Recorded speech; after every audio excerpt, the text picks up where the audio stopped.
All right, car lovers, today we're diving into an all-too-common dilemma. Is fixing your transmission really worth it?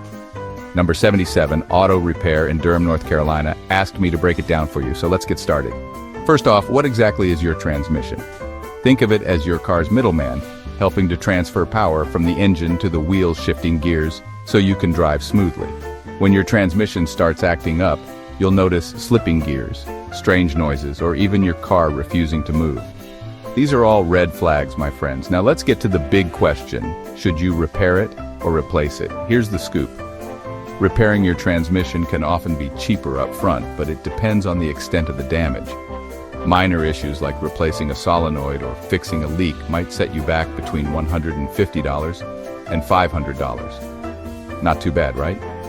But if your transmission needs a complete rebuild, you're looking at anywhere from $1,500 to $3,000. And that's if you're lucky. It varies based on your car's make and model. On the flip side, replacing your transmission with a new one can cost between $2,000 and $4,000, and sometimes even more. It's a hefty price tag, but you're essentially getting a brand new part.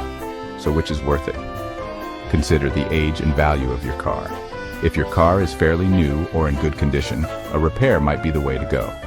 But if your car is older and on its last legs, investing in a new transmission might not be the smartest financial decision. Ultimately, the choice is yours. But don't hesitate to get a professional opinion. Number 77. Auto Repair is always there to give you an expert take and keep you rolling smoothly. Thanks for watching, and don't forget to hit that like button and subscribe for more car tips and tricks. See you next time.